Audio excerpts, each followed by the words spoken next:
So hello everyone, welcome to once smart classes. बेटा, जैसा आपके एग्जाम बहुत पास आ चुके हैं, कुछ दिनों में ही आपके एग्जाम स्टार्ट होने वाले हैं।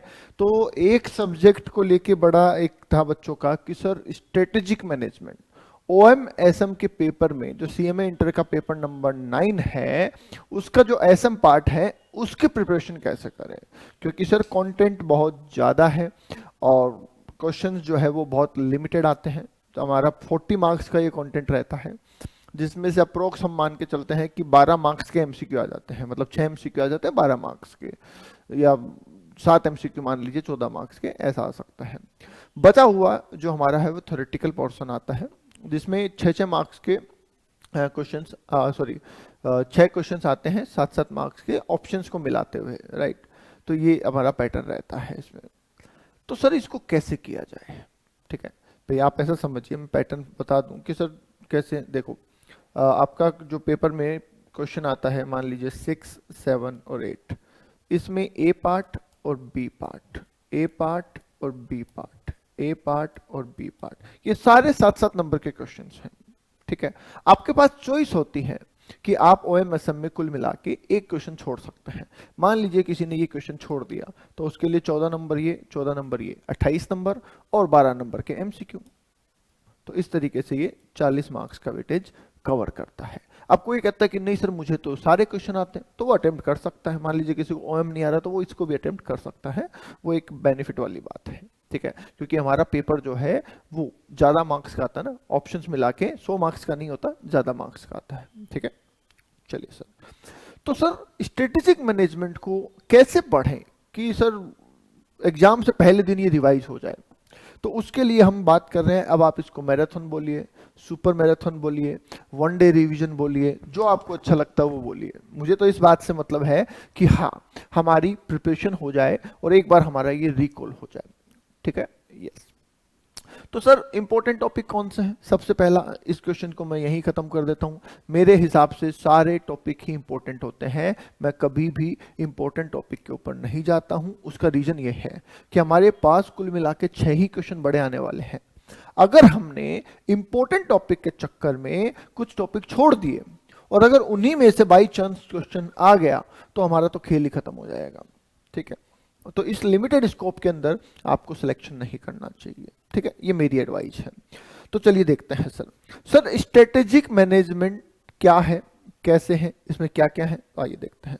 सर देखो, स्ट्रेटेजी अलग है, मैनेजमेंट अलग है, ठीक है। मैनेजमेंट हम किसी भी चीज का कर सकते हैं। अगर हम स्ट्रेटेजी बना रहे हैं, उसको हैंडल कर रहे हैं, उसको मैनेज कर रहे हैं, तो वो स्ट्रेटेजिक मैनेजमेंट हो गया। अगर हम हमारे कामों को मैनेज कर रहे हैं तो वो ऑपरेशन मैनेजमेंट हो गया। अगर हम बिजनेस को मैनेज कर रहे हैं तो बिजनेस मैनेजमेंट हो गया। तो आप ध्यान से पहले तो इतना समझिए कि मैनेजमेंट जो है वो किसी भी काम को करना और उसको लॉन्ग टर्म तक हैंडल करना, मतलब कि ये होगा। अब जैसे मान लो मुझे आज ये कोर्स करना है, तो कब स्टार्ट होगा, कब तक खत्म होगा, बीच में अगर मेरी कुछ छुट्टियां हो गई, वो खत्म नहीं हो पा रहा, तो मैं एक्स्ट्रा क्लास कैसे लूं, वो सब मैनेजमेंट का ही पार्ट है।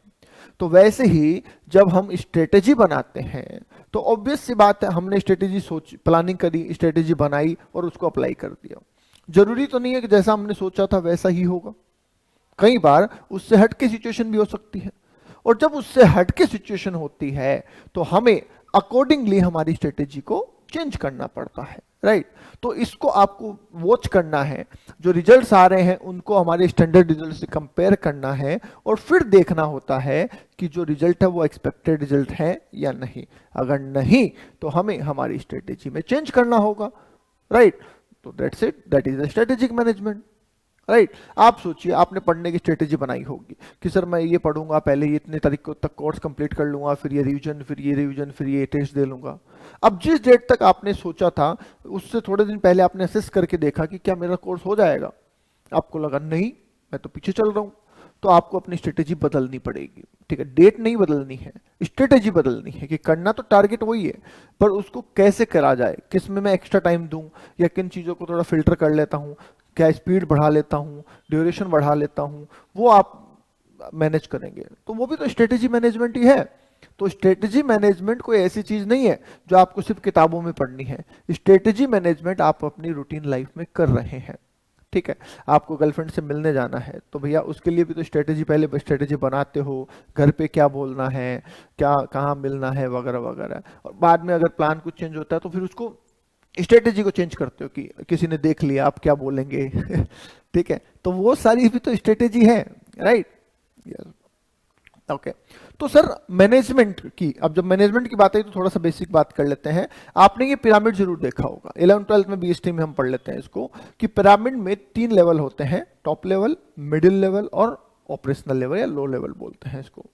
मिडिल लेवल और लो लेवल के अंदर ऑपरेशंस को मैनेज किया जाता है जनरली, और टॉप लेवल पे जो लोग बैठे होते हैं वो लोगों का काम है स्ट्रेटेजीज बनाना, स्ट्रेटेजिकल डिसीजंस लेना।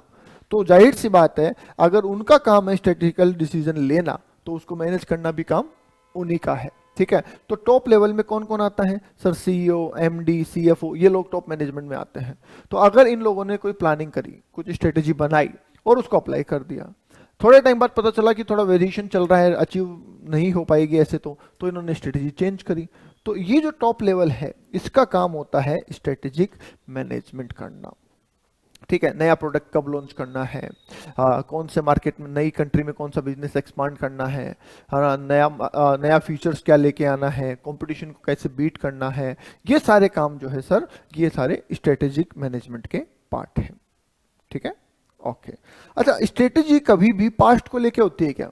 नहीं, स्ट्रेटेजी हमेशा फ्यूचर को लेके होती है। पास्ट में तो जो बीत गया वो बात गई, पास्ट में तो आप कुछ कर ही नहीं सकते ना, अच्छा हुआ तो भी अच्छी बात है, बुरा हुआ तो भी अच्छी बात है, पर सबसे अच्छी बात है कि हो गया जो होना था, राइट। तो उसको तो हम चेंज ही नहीं कर सकते ना सर, और जिसको चेंज नहीं कर सकते उसकी क्या स्ट्रेटेजी, कोई स्ट्रेटेजी नहीं है। तो स्ट्रेटेजी हमेशा किसकी बनती है? फ्यूचर की, और फ्यूचर हमेशा क्या है? अनसर्टेन। तो हो सकता है जैसा हमने सोचा वैसा ही हो जाए, और हो सकता है जैसा हमने सोचा उसके बिल्कुल विपरीत हो जाए, अपोजिट हो जाए। तो इसलिए हमें टाइम टू टाइम हमारी स्ट्रेटेजी को देखना होता है और अकॉर्डिंगली उसे चेंज करना होता है। आई बात समझ में? ठीक है, ये रेगुलर क्लास की पीडीएफ है, जो मैं रेगुलर क्लास में पढ़ाता हूँ उसकी पीडीएफ है, तो इसमें हाईलाइट वगैरह भी नहीं करना पड़ेगा, हो रखा है, ठीक है। हाँ, मैं ये ले लेता हूँ येलो कलर का हाइलाइटर, इससे मैं आपको चीजें हाईलाइट कर दूंगा जी। 4 चैप्टर यहाँ पे हैं आपकी बुक में, ये चैप्टर 8, 9, 10 और 11 मॉड्यूल के नाम से मिलेंगे। हमने यहाँ पे इनको 5 टॉपिक में कन्वर्ट कर रखा है, ठीक है। ऐसा कोई टॉपिक नहीं है मॉड्यूल का जो हमने यहाँ पे कवर नहीं किया हो, राइट। चलिए, हाँ एक वो इंपॉर्टेंट पॉइंट सर, बहुत सारे बच्चे क्या करते हैं, जैसे वो इस वीडियो को देखेंगे ना उनके मन में एक सवाल आएगा, सर मेरे पास तो ये पीडीएफ ही नहीं है, अब मैं कैसे पढ़ूंगा, मैं कैसे करूंगा। नो, इररिलेवेंट चीजों पे दिमाग मत लगाइए। जिन लोगों ने मुझसे क्लासेस ली होगी, पढ़ा है, उनके पास तो पीडीएफ है, और जिन लोगों ने अलग पढ़ा है, सेल्फ स्टडी किसी और कोचिंग में पढ़ा है, तो मॉड्यूल है ना, ये सब कुछ मॉड्यूल से ही लिया हुआ है, बस इसको फिल्टर किया हुआ है। तो ये सेम लाइनें आपको वहां मिल जाएगी, आप वहां से हाईलाइट कर सकते हैं, और अगर फिर भी रहता है तो व्हाट्सअप कर दीजिएगा, हमारे जो कोचिंग के नंबर आपको रिफ्लेक्ट हो रहे हैं वहां पे आपको पीडीएफ मिल जाएगी, ठीक है। चलिए, तो स्ट्रेटेजी क्या है? सबसे पहले स्ट्रेटेजी को समझाया, मैनेजमेंट तो बाद में समझाएंगे ना, पहले स्ट्रेटेजी समझते हैं। जैसे बिजनेस मैनेजमेंट के लिए पहले बिजनेस समझना है, बिजनेस क्या है, फिर मैनेजमेंट कैसे करना है वो समझना है। तो स्ट्रेटेजी क्या है सर? स्ट्रेटेजी का मतलब है कि, मैं आसान भाषा में बात करता हूं, स्ट्रेटेजी का मतलब है कि मैं कुछ चाहता हूं। सबसे पहली बात, मैं कुछ चाहता हूं। अगर मैं कुछ नहीं चाहता, मेरा कोई एम नहीं है, मेरा कोई टारगेट नहीं है, तो इन दैट केस मेरी कोई स्ट्रेटेजी हो ही नहीं सकती। किस बात की स्ट्रेटेजी? है ना, एक खाली आदमी है ना, वो पढ़ाई कर रहा है ना वो जॉब कर रहा है, वो सुबह उठता है, तो वो क्या स्ट्रेटेजी बनाएगा, आज मैं क्या करूंगा? कुछ नहीं बनाएगा। वो सो रहा है, 10 बज गए, हाँ ठीक है, 11 बज गए, ठीक है, उठेगा, खाना खा लेगा, फिर सो जाएगा, उसकी कोई स्ट्रेटेजी नहीं है। क्यों नहीं है? क्योंकि उसका कोई टारगेट नहीं है, ठीक है। आप जब उठते हैं तो आपका एक टारगेट होता है कि आज मुझे इतना कोर्स कंप्लीट करना है, तो आप स्ट्रेटेजी बनाते हैं, पहले ये कर लेता हूँ, फिर ये कर लेता हूँ, फिर चाय पी लूंगा, फिर खाना खा लूंगा, फिर ये वो भी एक स्ट्रेटेजी का ही पार्ट है। तो सबसे पहले ये ध्यान रखिए, अब ना डेफिनेशन फ्रेम करने में आपको काम आएगा, तो सबसे पहले ये ध्यान रखिए कि स्ट्रेटेजी वही बनाता है जिसका कोई गोल हो, कोई एम हो, कोई टारगेट हो। आगे बात समझ में? तो यहाँ पे देखिए, हमने कहा है कि गोल डायरेक्टेड एक्शन, स्ट्रेटेजी क्या है? गोल डायरेक्टेड एक्शन। जैसा आपका गोल वैसी आपकी स्ट्रेटेजी, जैसा आपका गोल वैसे ही आपके काम। अब किसी को सिर्फ पास होना है तो वो उस हिसाब से पढ़ रहा है, किसी को अच्छे नंबर लाने हैं वो उस हिसाब से पढ़ रहा है, किसी को रैंक लेके आनी है तो वो रैंक के हिसाब से पढ़ रहा है सर, राइट। तो यस डेफिनेटली तीनों के एक्शन सेम नहीं होंगे, तो इसलिए बोला गोल डायरेक्टेड एक्शंस का मतलब है कि जैसा गोल वैसे एक्शन लेना, दैट इज कॉल्ड स्ट्रेटेजी। ठीक है सर, क्यों बना रहे हैं हम स्ट्रेटेजी? सर स्ट्रेटेजी हम इसलिए बना रहे हैं कि हम हमारे जो कॉम्पिटिटर्स हैं उनसे बेहतर परफॉर्म कर सकें, जिसको हम कहते हैं गेन और सस्टेन सुपीरियर परफॉर्मेंस। भाई आप सोचो, आप भी वैसे सारे स्टूडेंट अगर वैसे ही पढ़ते एक ही तरीके से तो फिर रैंक लाना तो टफ हो जाता ना, है ना, फिर तो रैंक वाली कहानी खत्म हो जाती है। पर उनमें से कोई अलग तरीके से पढ़ रहा है, कोई एक्स्ट्रा एफर्ट्स कर रहा है, तो यस डेफिनेटली उसको रैंक आएगा, राइट। यस, तो सर अगर आप चाहते हैं कि हमें सुपीरियर परफॉर्मेंस मिले, मैं दूसरों से बेहतर हूं, तो आपको गोल सेट करना पड़ेगा और उसके हिसाब से काम करना पड़ेगा, राइट। ओके सर, कैसे हम स्ट्रेटेजी बना के गोल अचीव कर सकते हैं या सुपीरियर परफॉर्मेंस अचीव कर सकते हैं? तो उसके लिए बताया गया कि सर देखिए, सुपीरियर परफॉर्मेंस जो अचीव करना है आपको, सुपीरियर परफॉर्मेंस के लिए 3 चीजों को ध्यान दीजिए। पहला, 3 एलिमेंट है उन पे ध्यान दीजिए। पहला, डायग्नोसिस ऑफ कॉम्पिटिटिव चैलेंज। सबसे पहले ये देखो बीमारी क्या है, समस्या क्या है। ठीक है, समस्या देख लिया, ओके। अब उसके हिसाब से आप पॉलिसी बनाइए, कि ये प्रॉब्लम आ सकती है या आएगी, इनके लिए हम ये करेंगे, उसको बोलते हैं गाइडिंग पॉलिसी।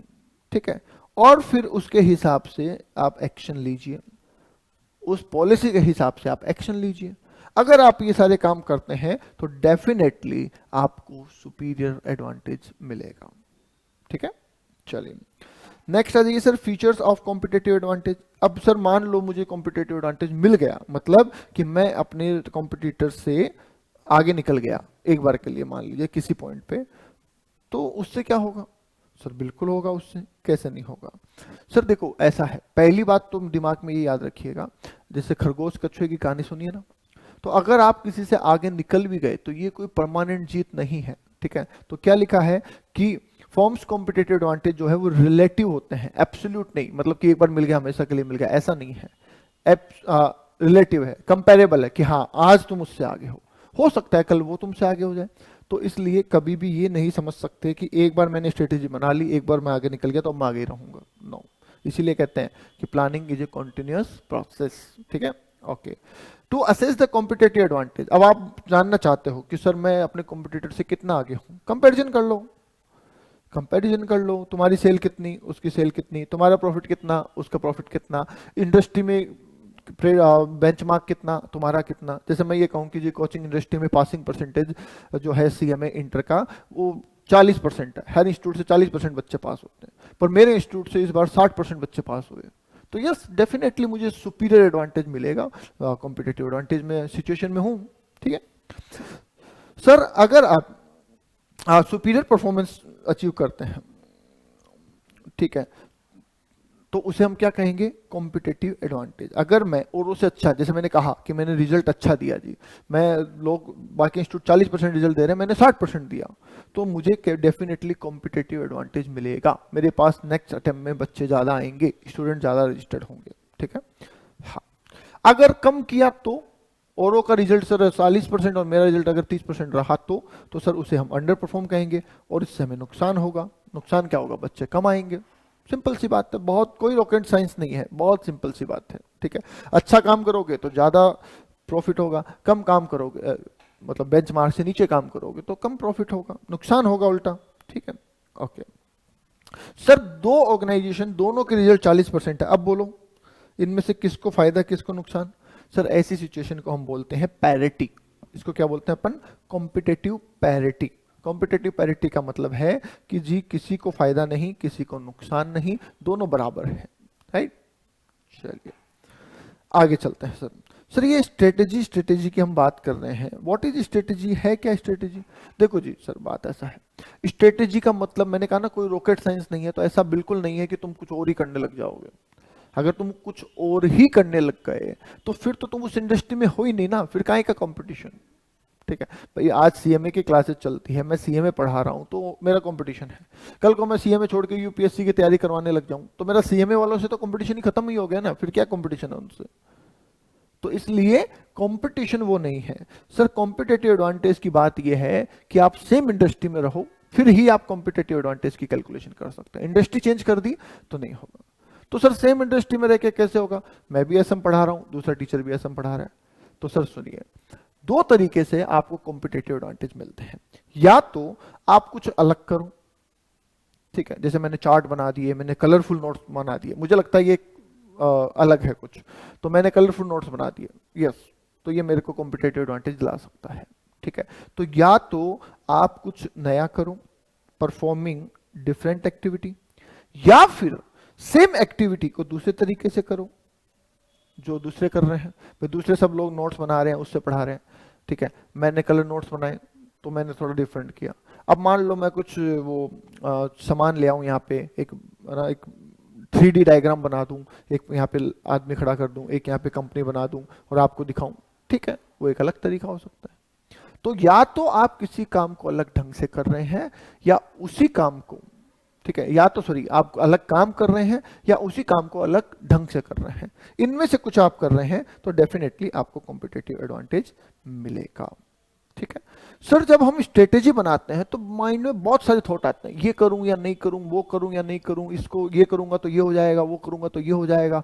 तो इसलिए डिफाइन करने वाले ने बहुत बढ़िया बात कही कि सर स्ट्रेटेजी का मतलब ये नहीं है कि क्या करना है, स्ट्रेटेजी का मतलब ये भी है कि क्या नहीं करना है, ठीक है। तो आपको सिर्फ ये नहीं पता होना चाहिए कि मुझे पढ़ना कैसे है, आपको ये भी पता होना चाहिए कि मुझे क्या नहीं करना है, ठीक है, यस। क्योंकि आप सारे काम नहीं कर सकते, ठीक है, आप सबको खुश नहीं रख सकते। जैसे आप पढ़ रहे थे, है ना, घर पे कोई फंक्शन आ गया, घर पे हुआ, चलो वो भी ठीक है, किसी रिश्तेदार की कोई शादी आ गई, रिश्तेदार ने फोन कर दिया बेटा आना है, 4 दिन यहीं रुकना है, ठीक है। अब आपको पता है, आपका टारगेट सेट है कि नहीं मुझे रैंक लेके आनी है तो मुझे नहीं जाना, ठीक है, मुझे नहीं जाना, पर फिर आप देखते हो नहीं जाऊंगा तो बुरा मान जाएंगे, चलो चलता हूं। तो वहां पे स्ट्रेटेजी फेल हो गई आपकी, क्योंकि जब स्ट्रेटेजी थी, अब वो 4 दिन का तो काम खत्म हो गया ना, तो जब अगर स्ट्रेटेजी थी आपकी तो डेफिनेटली बात है कि आपको वहां पे उस चीज को मना करना चाहिए था, आप उनको खुश नहीं कर सकते। तो उसके लिए बहुत प्यारी लाइन लिखी हुई है यहाँ पे कि trying to be everything for the everyone will result in the inferior performance. अगर आप सबको खुश करने की कोशिश करेंगे तो डेफिनेट सी बात है कि आपका परफॉर्मेंस डाउन होगा, क्योंकि हर चीज से हर इंसान खुश नहीं होता, ठीक है। आज मैं पढ़ा रहा हूं तो कहीं कहेंगे सर कलरफुल नोट्स क्या होते हैं, ब्लैक एंड व्हाइट ही बढ़िया होते हैं, हो सकता है, ठीक है, तो सब खुश नहीं होंगे, ठीक है, इसलिए सबको खुश करने की कोशिश भी मत करो भाई, ठीक है, ओके। आगे चलते हैं सर। अब स्ट्रेटेजी को एक बार और डिफाइन किया है, ठीक है। अब सर यहां पे आपको ध्यान देना है, अगर अभी तक जो मैंने पढ़ाया उससे आपको ये वर्ड समझ में आ गया स्ट्रेटेजी क्या होती है, और आप उस पर 4 लाइनें लिख सकते हैं, तो अब बार बार आपको स्ट्रेटेजिक वर्ड पढ़ने की जरूरत नहीं है, ठीक है। बुक में दे रखा है इसलिए हमें पढ़ाना पड़ता है, पर आपको पढ़ने की जरूरत नहीं है। ये एक लाइन याद कर लीजिएगा, इस पे एमसीक्यू बन सकता है कि सर स्ट्रेटेजिक वर्ड कहां से आया, तो ये ग्रीक वर्ड से आया है स्ट्रेटेजिया, जिसका मतलब है जनरलशिप, राइट। तो ये आपको थोड़ा ध्यान दे लेना है, ठीक है। चलिए, strategy may be defined as the direction and scope of the organization, कि ऑर्गेनाइजेशन किधर मूव कर रहा है और क्या क्या चीजों को कवर कर रहा है, ठीक है, कहाँ मूव कर रहा है और कैसे मूव कर रहा है, ये चीजें इसमें कवर आती है। With which achieve advantage for the organization through the configuration of resources. अब ये देखो लाइन है ना, आपको हो सकता है थोड़ी टफ लगेगी पर बहुत आसान है। कॉन्फ़िगरेशन ऑफ रिसोर्सेज मतलब कि मेरे पास जो जो रिसोर्सेज हैं, ठीक है, मेन मनी मटेरियल जो भी है मेरे पास, ये जो रिसोर्सेज हैं मैं उनका कैसे बेहतर इस्तेमाल कर पाऊं ताकि मैं अपने स्टेक होल्डर्स की उम्मीदों पे खरा उतरूं। आप सोचो कि आपके पास रिसोर्सेज, आपके पास पैसा है, घर वालों का सपोर्ट है, बुक्स हैं, नोट्स हैं, रिकॉर्डेड लेक्चर्स हैं, ये सारे आपके रिसोर्सेज हैं। अब आप इनको कितना, क्योंकि सारी क्लास के पास यही है, किसी के पास अलग नहीं है, सारे बच्चों के पास यही है, आप इनको कितने अच्छे से यूटिलाइज करें ताकि आप अपने स्टेक होल्डर्स, आपके स्टेक होल्डर कौन है, आपके टीचर्स आपके स्टेक होल्डर हैं, आप पास होंगे तो उनको खुशी होगी, आपके फ्रेंड्स आपके स्टेक होल्डर्स हैं, आपके जो घर वाले हैं वो आपके स्टेक होल्डर्स हैं, आप खुद अपने आप के स्टेक होल्डर हैं। तो उन सब लोगों की उम्मीदें पूरी हो सके, इसलिए आपको इन सारे रिसोर्सेज का बेहतर इस्तेमाल करना है। सिंपल, इस्तेमाल तो वैसे भी होगा पर स्ट्रेटेजी बना के करेंगे तो बेहतर इस्तेमाल होगा, दैट्स इट। तो इन सारी चीजों से आपको एक बना लेना है और उसके हिसाब से आपको डिसीजन लेना है, ठीक है, उसके हिसाब से ही काम करना है। चलिए सर, मैं हटा देता हूं ताकि आपको थोड़ा सा कंफ्यूजन ना हो। सर स्ट्रेटेजिक डिसीजन लेते टाइम पे या स्ट्रेटेजी बनाते टाइम पे क्या क्या इंपॉर्टेंट बातें होती हैं, उसकी कैरेक्टरिस्टिक्स क्या है? सर पहली बात तो स्ट्रेटेजी हमेशा लॉन्ग टर्म के लिए बनाई जाती है, शॉर्ट टर्म के लिए स्ट्रेटेजी नहीं बनाई जाती है, ठीक है, तो लॉन्ग टर्म स्ट्रेटेजी बनाइए। दूसरा, सर आपको कंपटीशन पे अगर फायदा चाहिए, आप चाहते हैं कंपटीशन का मैं फायदा उठाऊं, तो आपको स्ट्रेटेजी बनानी चाहिए, ठीक है। रिसोर्सेज की मैचिंग, क्योंकि हमेशा हमने पढ़ा है human wants are unlimited but resources are limited. तो सर हम चाहते बहुत कुछ है पर हमारे पास रिसोर्सेज उतने नहीं है, तो जितने रिसोर्सेज हैं उनका बेहतर इस्तेमाल कैसे किया जाए वो हमें हमारी स्ट्रेटेजी बनाने से ही पता चलेगा। Sir require major resource changes, sir समय समय पे टाइम टू टाइम हमें बहुत सारी चीजें चेंज करनी पड़ती है, तो उनको कैसे चेंज करना है वो आपको स्ट्रेटेजी बताएगा, ठीक है। ओके सर, जब हम स्ट्रेटेजी बनाते हैं तो जाहिर सी बात है नीचे के लेवल पे, क्योंकि स्ट्रेटेजी कौन बना रहा है, टॉप लेवल बना रहा है, तो उसकी वजह से नीचे के लेवल में चेंज होंगे, डेफिनेटली नीचे के लेवल में भी चेंज होंगे, क्योंकि उन्होंने कह दिया कि अब प्रोडक्शन इतना करना है तो नीचे वालों को एक्स्ट्रा काम करना पड़ेगा, उन्होंने कह दिया जी प्रोडक्शन कम करना है तो नीचे वालों को कम काम करना पड़ेगा, तो यस ऑपरेशनल डिसीजंस इफेक्ट होते हैं, ठीक है। सर स्ट्रेटेजी इफेक्ट होती है किससे, स्ट्रेटेजी बनाने वाले से और एक्सटर्नल, तो इंटरनल और एक्सटर्नल दोनों चीजों से स्ट्रेटेजी इफेक्ट होती है। जैसे मैं अगर स्ट्रेटेजी बनाने वाला हूं, मैं टॉप लेवल पे बैठा हूं, मैं सीईओ हूं, ठीक है, तो मेरी जो सोच है वो स्ट्रेटेजी में रिफ्लेक्ट होगी ही होगी, ठीक है। अगर मैं बढ़िया आदमी हूं तो मैं स्ट्रेटेजी में कहीं ना कहीं सॉफ्ट कॉर्नर रखूंगा, अगर मैं सिर्फ मनी माइंडेड हूं तो मेरी स्ट्रेटेजी में कहीं ना कहीं मनी माइंडेड दिखेगा, तो ये फर्क पड़ेगा, राइट। ओके, तो एक स्ट्रेटेजी में ये चीजें होनी चाहिए, वो लॉन्ग टर्म होनी चाहिए, रिसोर्सेज का बेहतर यूज हो, कंपटीशन में एडवांटेज मिले, अगर हमें रिसोर्सेज चेंज करने तो हमें पता चले क्या करना है, उसके अकॉर्डिंग हम ऑपरेशनल चीज़ों को चेंज कर पाएँ और हमारी जो सोच है उसको भी हम अप्लाई कर पाएँ, ये सारी चीज़ें होनी चाहिए। The consequences of characteristic of strategy, sir आपने कह दिया कि स्ट्रेटेजी बना लो, कैसे बना लो, पहले प्रॉब्लम को देखो समझो स्ट्रेटेजी बना लो। तो सर कहना आसान है, करना हो सकता है इतना आसान ना हो, कैसे? सर पहली बात तो है कि स्ट्रेटेजिक डिसीजन लेना हमेशा टफ होता है, आसान नहीं होता। आसान होता तो कोई भी ले लेता, फिर टॉप लेवल उसमें जाता ही क्यों? अगर वो आसान काम होता तो टॉप लेवल थोड़ी कर रहा होता, वो तो करवा लेता किसी से। तो ये सर कॉम्प्लेक्स है पहला। दूसरा, अनसर्टेनिटी, सबसे बड़ी समस्या क्या है? अनसर्टेनिटी, आपको पता ही नहीं है फ्यूचर में क्या होने वाला है, फिर भी आपको डिसीजन लेना है। पता होता है तो कोई भी ले लेगा, मुझे पता है जी इस अटेम्प्ट में ये पेपर आएगा, तो फिर तो मैं ही बोल दूंगा मैं रैंक लाऊंगा जी, पता नहीं है ना क्या आएगा पेपर, तभी तो चैलेंज है, राइट। इंटीग्रेटेड अप्रोच, सर हमें हर चीज की नॉलेज होनी चाहिए, सिर्फ एक चीज की नॉलेज से नहीं चलेगा। आप सीईओ हैं तो आपको मैनेजमेंट की नॉलेज होनी चाहिए, बिजनेस की नॉलेज होनी चाहिए, कंपटीशन, प्रोडक्ट, मार्केट, सबकी नॉलेज होनी चाहिए, तो इंटीग्रेटेड अप्रोच चाहिए। Relationship manage change relationship and network outside organization, बाहर हमारे जो बाहर है ना, ऑर्गेनाइजेशन के बाहर बहुत सारे लोग हैं जो हमारे इंटरेस्टेड पर्सन हैं, जैसे कि हमारे सप्लायर हो गए, हमारे कस्टमर हो गए, ठीक है, गवर्नमेंट हो गए, तो इन सब के लिए भी हमें ध्यान रखना पड़ेगा कि इनसे हमें कैसे डील करना है, ठीक है। स्ट्रेटेजिक डिसीजन जो है will very often involve change in the organization, जब भी आप कोई स्ट्रेटेजिकल डिसीजन लेंगे तो यस आपको ऑर्गेनाइजेशन में चेंज करना पड़ सकता है, जैसा हमने पहले भी डिस्कस किया कि मैंने डिसीजन ले लिया जी अब हम 1 लाख यूनिट नहीं 10 लाख यूनिट बनाएंगे, तो भैया 10 लाख यूनिट बनाओगे तो उसके हिसाब से मशीनें खरीदनी पड़ेगी, उसके हिसाब से मटेरियल खरीदना पड़ेगा, तो ऑर्गेनाइजेशन में तो चेंज होगा, यस समझ गए, ओके।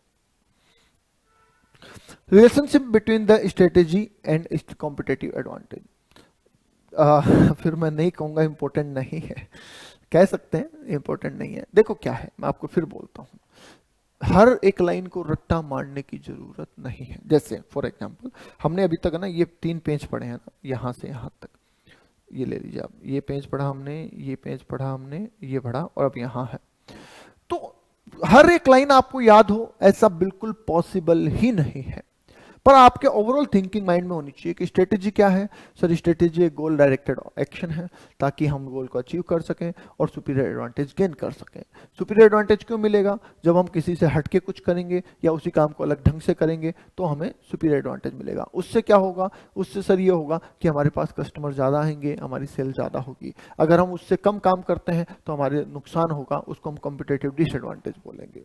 ठीक है, अब इसके फायदे ये सब बना सकते हो आप, अगर आपको ओवरऑल थिंकिंग माइंड में बैठ गई तो आप इसको बना सकते हैं। ठीक है, ओके। सर स्ट्रेटेजी और कॉम्पिटेटिव एडवांटेज में क्या रिलेशन है? तो मैं ये बता देता हूं, ऐसे ही बता देता हूं कि सर अगर मैं अपने कॉम्पिटिटर से बेहतर परफॉर्म कर रहा हूं तो मुझे एडवांटेज मिलेगा, मेरे पास कस्टमर ज्यादा आएंगे। अगर मैं उसके बराबर कर रहा हूं तो हम पैरिटी पे हैं तो दोनों के चांसेस सेम रहेंगे। और अगर मैं उससे कम परफॉर्म कर रहा हूं तो मुझे नुकसान होगा, मेरे कस्टमर छोड़ के उसके पास चले जाएंगे। सिंपल, तो सीधा रिलेशन तो ये है सर।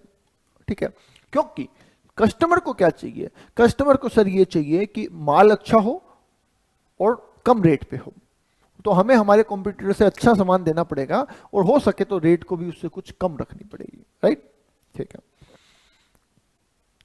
तो सर जब हम स्ट्रेटेजी बनाते हैं तो हमें ध्यान रखना है कि कस्टमर को कैसे अट्रैक्ट किया जाए ताकि वो हमारे पास आए। आप देखो ना, रेडियो पे बहुत सारे ऐड आते हैं या न्यूज़पेपर में आते हैं कि ये ज्वेलरी की शॉप है हमारी, इसमें मेकिंग चार्ज आप हम आपका 50% डिस्काउंट कर देंगे, कहीं कहते हैं मेकिंग चार्ज फ्री कर देंगे। वो है कस्टमर को अट्रैक्ट करना, वो स्ट्रेटेजी है। ठीक है, वहां जाके आप बोलोगे ना फ्री नहीं है, वो कहेगा जी हमने तो जो ऐड दिया था ना वो तो इस ज्वेलरी के लिए दिया था, डायमंड के लिए नहीं दिया था, वो तो गोल्ड वाले के लिए दिया था। राइट, तो वो कस्टमर को बुलाने का तरीका है। तो how to please the customer, attract the customer. फिर कॉम्पिटेटिव फायदा कैसे उठाया जाए? कंपटीशन से ज्यादा, भाई हमारे पास कस्टमर आ ही नहीं रहा, जा रहा है कॉम्पिटिटर के पास, तो बुलाया कैसे जाए? तो बुलाने के लिए स्ट्रेटेजी अलग है। राइट, ठीक है। कैसे हम हमारी पोजीशन को बढ़ा सकते हैं? अभी हम 4th पोजीशन पे हैं, कैसे हम सेकंड पे, 2 पे, 1 पे आ सकते, सेकंड पे या 1 पे आ सकते हैं। Right, how to capitalize attractive opportunity, जैसे ही मौका आया तो उस मौके पे चौका कैसे मारना है, ये स्ट्रेटेजी में आप डिसाइड करते हैं। ठीक है, यस। तो इन चीजों को ध्यान रखिएगा। आइए आगे चलते हैं। सर देखो यहाँ पे 3 लेवल पे स्ट्रेटेजी बताई हुई है। पहला है कॉर्पोरेट लेवल, दूसरा है बिजनेस लेवल, तीसरा है फंक्शन लेवल। मैं आपको शॉर्ट में समझा देता हूँ। सर मेरे ना 10 इंस्टीट्यूट चलते हैं। ठीक है, एक सीए का चलता है, एक सीएमए का चलता है, एक कंपटीशन एग्जाम्स का चलता है, एक जो भर्ती जो ये आती है इसमें अलग अलग आते हैं उसका चलता है, एक यूपीएससी का चलता है। ऐसा मान लीजिए मेरे 10 इंस्टीट्यूट चलते हैं अलग अलग सेगमेंट के। ठीक है, ठीक है। मैंने एक स्ट्रेटेजी बनाई और वो ऐसी स्ट्रेटेजी जो मेरे सारे बिजनेस पे अप्लाई करता हूँ। मैंने अपनी एक स्ट्रेटेजी बनाई बिजनेस करने की और वो मैं सारे इंस्टीट्यूट पे अप्लाई करता हूँ। तो ऐसी स्ट्रेटेजी को हम क्या बोलेंगे? Corporate strategy. ऐसी स्ट्रेटेजी को क्या बोलेंगे? कॉर्पोरेट स्ट्रेटेजी, जो कि हमारे सारे बिजनेस पे हम अप्लाई करेंगे क्योंकि वो पूरे ग्रुप की स्ट्रेटेजी है। ठीक है, दूसरी है बिजनेस स्ट्रेटेजी। अब बिजनेस स्ट्रेटेजी में सीएमए के लिए अलग स्ट्रेटेजी बनेगी, वो सीएमए बिजनेस स्ट्रेटेजी है। सीए कोर्स के लिए अलग बनेगी, वो सीए बिजनेस स्ट्रेटेजी है। यूपीएससी के लिए अलग, कंपटीशन के लिए अलग, 11-12 के लिए अलग, एकेडमिक्स के लिए, वो उन बिजनेस के लेवल पे बन रही है, that is called business strategy. ठीक है, अब उनके और अंदर जाते हैं। अब हर बिजनेस में कुछ फंक्शंस होंगे। पढ़ाना एक फंक्शन हो गया, जैसे मैं अभी सीएमए पढ़ा रहा हूं तो पढ़ाना एक फंक्शन हो गया, क्लास प्रोवाइड करना एक फंक्शन है, नोट्स प्रोवाइड करना दूसरा फंक्शन है, टेस्ट लेना तीसरा फंक्शन है, रिवीजन करवाना चौथा फंक्शन है। ठीक है, अब उनके लिए स्ट्रेटेजी, पढ़ाना कैसे है उसकी स्ट्रेटेजी, नोट्स कैसे देने उसकी स्ट्रेटेजी, ठीक है, मार्केटिंग कैसे करनी है उसकी स्ट्रेटेजी, वो है फंक्शनल लेवल स्ट्रेटेजी और या ऑपरेशन लेवल स्ट्रेटेजी। तो उस बिजनेस में जो जो काम हो रहे हैं उनसे रिलेटेड स्ट्रेटेजी को हम क्या बोलेंगे? फंक्शनल लेवल या ऑपरेशनल लेवल स्ट्रेटेजी। नाम से ही क्लियर है। राइट, चलिए बेटा आगे बढ़ लेते हैं सर। अब यहां से कहानी शुरू होती है स्ट्रेटेजिक मैनेजमेंट की। ठीक है, अभी तक तो हम बात कर रहे थे सिर्फ स्ट्रेटेजी की, अब स्ट्रेटेजिक मैनेजमेंट की बात होती है। सर स्ट्रेटेजिक मैनेजमेंट को डिफाइन किया एल्फ्रेड डी चैंडलर ने, तो ये याद रखिएगा कोई एमसीक्यू में आ जाए तो। ठीक है, तो क्या कहा उन्होंने कहा जी, determination of basic long term goal and objective of enterprises and adoption of courses of action and allocation resources to carry out these goal. बहुत आसान शब्दों में अगर हम बात करें तो सबसे पहले टारगेट डिसाइड करो, उसके हिसाब से अपने रिसोर्सेज का यूज करो ताकि उस टारगेट को अचीव कर सको। दैट्स इट, खत्म बात। तुम्हारा टारगेट क्या है? पास होना, अच्छे नंबर लाना, रैंक लाना, टाइम पास करना, ठीक है, इनमें से कोई भी हो सकता है। तो उसके हिसाब से आपके पास जो टाइम है उसका यूज करो, आपके पास जो नोट्स है उसका यूज करो, और ठीक है, और उसके हिसाब से अपना टारगेट अचीव करो। That's it.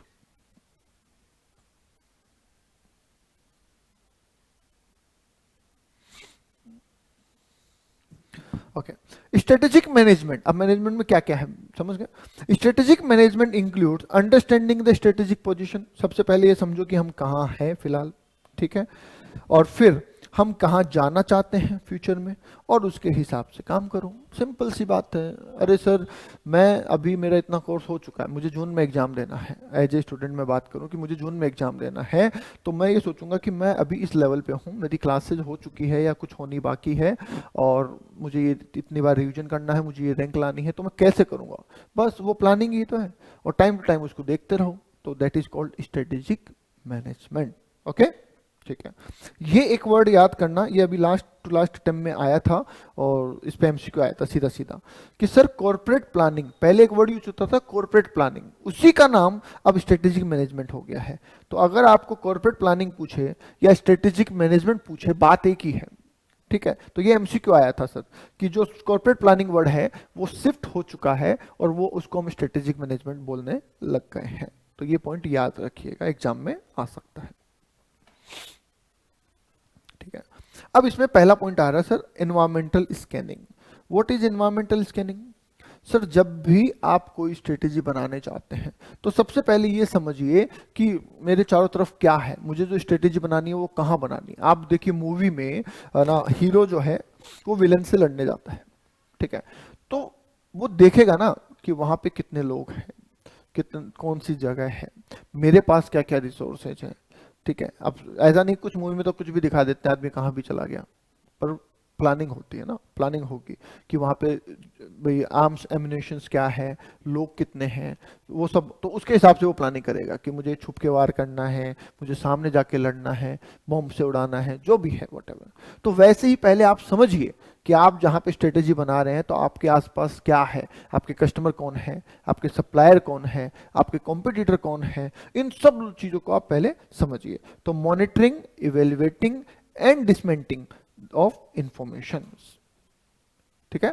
तो सबसे पहले आप ये सारी इंफॉर्मेशन, जानकारी आप लाइए, समझिए, ठीक है, फिर उसके हिसाब से आपको स्ट्रेटेजी प्लान करनी है, ठीक है। तो सर हम इंफॉर्मेशन ले आए, ये हमारा पहला पार्ट था, ऐसे समझिए कि हमारा पहला पार्ट था कि हमने समझ लिया कि हम कहाँ हैं, ठीक है, हम किस पोजीशन पे हैं। अब आप स्ट्रेटेजी बनाएंगे, तो जब आप स्ट्रेटेजी बनाएंगे तो आप में कुछ तो पावर्स होंगे, मतलब कि कुछ आप में, जैसे है ना, मान लीजिए मैं थ्योरी अच्छी पढ़ सकता हूँ तो ये मेरा पावर है, मैं प्रैक्टिकल कम पढ़ सकता हूँ, ये मेरा वीक कमी है मेरी। तो वैसे ही आपको ये देखना है कि मेरी कमियां क्या है, मेरी स्ट्रेंथ क्या है, मार्केट में क्या क्या ऑप्शन है, और मार्केट में क्या क्या डेंजर्स हैं, खतरे हैं, ठीक है। उसके हिसाब से आपको स्ट्रेटेजी बनानी है, ठीक है। अब सर हमें कैसे पता चलेगा? अरे अभी तो पता किया, पहले स्टेप में क्या बोला था, इन्वायरमेंटल स्कैनिंग। तो जब आप इन्वायरमेंटल स्कैनिंग कर रहे थे तो आप ये देख रहे थे कि मेरे पास क्या क्या रिसोर्सेज हैं, वो आपकी स्ट्रेंथ और वीकनेस है। हमेशा ध्यान रखिएगा, स्ट्रेंथ और वीकनेस हमेशा इंटरनल होती है, ठीक है, और अपॉर्चुनिटी और थ्रेट हमेशा एक्सटर्नल होते हैं, क्योंकि वो बाहर से आते हैं, राइट। तो आपने वो चारों चीजें देखी और अकॉर्डिंगली अपने टारगेट को माइंड में रखते हुए आपने स्ट्रेटेजी बनाई, ठीक है। अब स्ट्रेटेजी बना ली तो स्ट्रेटेजी लगा दो, चलो जी लगा दी हमने, ठीक है। अब सर लगा दी तो जरूरी थोड़ी है जैसा हमने सोचा था वैसा ही होगा, नहीं, तो फिर उसको इवेल्युएट करो, फिर उसको क्या करो, इवेल्युएट करो, और इवेल्युएट करके उसको कंट्रोल करो। कंट्रोल करने का मतलब हुआ कि हो सकता है वो हमें एक्सपेक्टेड रिजल्ट नहीं दे रही हो, तो उसको अकॉर्डिंगली चेंज करो, और चेंज करके वापस से अप्लाई करो। तो ये फीडबैक लूप चलता रहता है, देखा कुछ कमी है ठीक किया, देखा कुछ कमी है ठीक किया, तो चलता रहेगा, राइट। तो सबसे पहले क्या, एनवायरनमेंट को जानना, दूसरा क्या है स्ट्रेटेजी बनाना, तीसरा क्या है स्ट्रेटेजी को लगाना, और चौथा क्या है उस लगी हुई स्ट्रेटेजी को इवेल्युएट करना, और उसमें कुछ चेंज करना है तो चेंज करना। बस ये आपका स्ट्रेटेजिक मैनेजमेंट हो जाता है। एक वर्ड ये आ रहा है, ये मोस्ट इंपॉर्टेंट है, मैंने रेगुलर क्लास में भी बताया हुआ है, यहाँ भी बता देता हूँ सर। इसको किसने डिस्कवर किया था? वो नाम है W chain Kim and rainy, ठीक है। इन्होंने इनको किया है क्या, तो मैं इन शॉर्ट ही समझा दूंगा आपको। ब्लू ओशन, देखो ब्लू ओशन क्यों बोलते हैं, ब्लू ओशन क्यों बोला जाता है, ध्यान से समझिएगा। समंदर देखा आपने कभी? अगर आप मुंबई या गुजरात उधर रहते हैं तो यस डेफिनेटली आपने समंदर देखा होगा, ठीक है, और नदी भी देखी होगी। यस, क्या फर्क है नदी और समंदर में? सर नदी में ना आपको पता होता है कि ये नदी निकली कहाँ से और ये नदी जा कहाँ रही है, पहली बात तो आपको ये पता होता है। दूसरी बात, वो पूरी दिख रही होती है उसकी शेप आपको कि वो हाँ इधर बह रही है और इतना उसका डायमेंशन है, ठीक है। समंदर का पता है कि कहाँ से शुरू हो रहा है कहाँ खत्म हो रहा है, नहीं पता चलेगा आपको।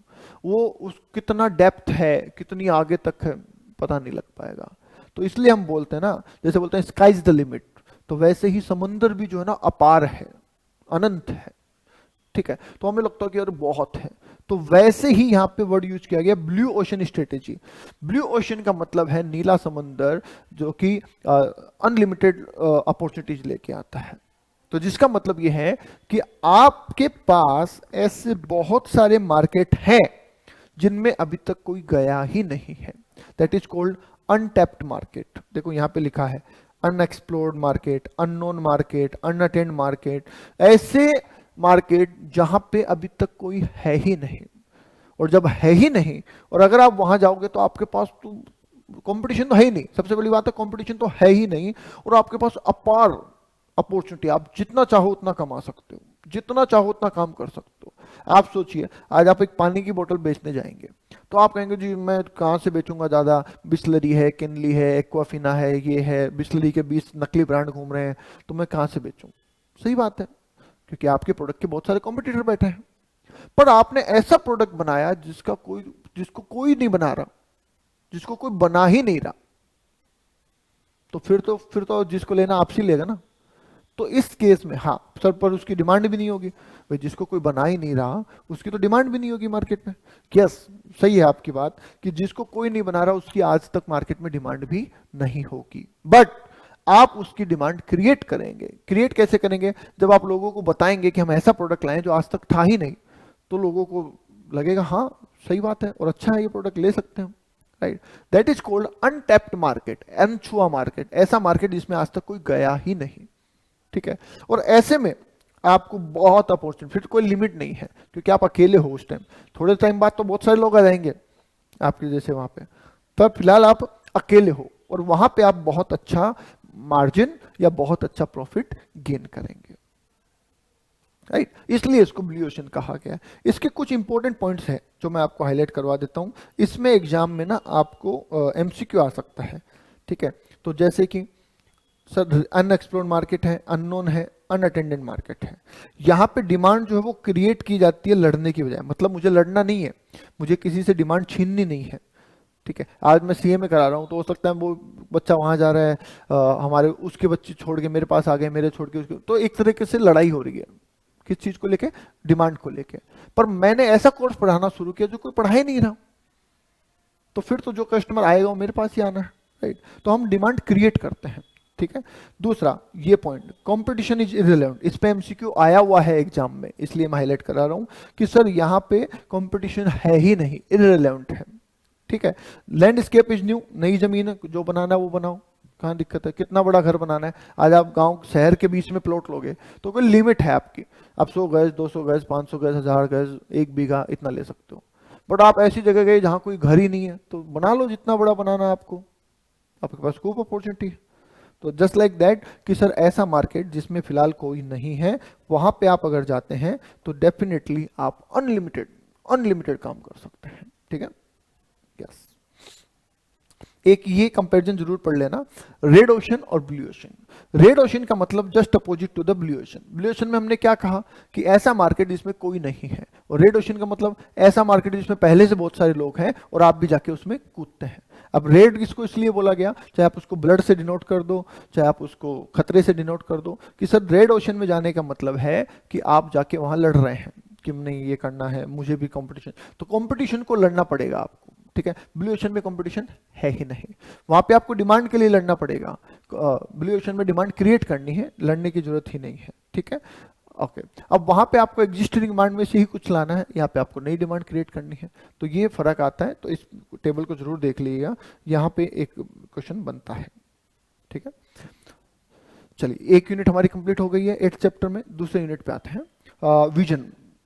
दूसरा यूनिट क्या है? विजन, मिशन और कल्चर की बात करूं। देखो सर, विजन क्या है? Vision is a long term. पहला चैप्टर है इसलिए मैंने ना थोड़ा सा स्लो चला हूं मैं, तो थोड़ा टाइम लगा है, ठीक है। वैसे जनरली जब मैं ये पूरा सब्जेक्ट पढ़ाता हूँ, एसएम का सब्जेक्ट रेगुलर क्लास में पढ़ाता हूँ, तो 30 to 35 लेक्चर लगते हैं मेरे को। 30 to 35 लेक्चर मेरे को लगते हैं आराम से, क्योंकि बहुत आराम से एग्जाम्पल देके हम उसमें पढ़ाते हैं, तो आराम से मान के चलिए 35 लेक्चर लगते हैं, ठीक है। पर अभी मेरा टारगेट ये है कि मैं इस पूरे सब्जेक्ट को मैक्सिमम 6 to 7 आवर्स में कवर कर दूं, ठीक है। तो इसलिए स्पीड तो बनानी पड़ेगी बॉस। अगर 6 गुना काम कम करना है टाइम, तो स्पीड तो बनानी पड़ेगी। फिर भी मैं बेसिक्स को थोड़ा सा डिटेल में लेके चल रहा हूँ, डोंट वरी, ठीक है। तो विजन क्या है सर? विजन का मतलब है आगे की सोच। सीधे सीधी बात करें, दूरदृष्टि, जैसे बोलते हैं ना हिंदी में बोले तो दूरदृष्टि। तो सर, स्टेटमेंट ऑफ फ्यूचर, आप फ्यूचर में क्या सोच रहे हैं? क्योंकि जैसा आप फ्यूचर के लिए सोच रहे हैं वैसा ही आप काम करेंगे, और जैसा आप काम करेंगे वैसा ही आपका ऑर्गेनाइजेशन बनेगा, ठीक है।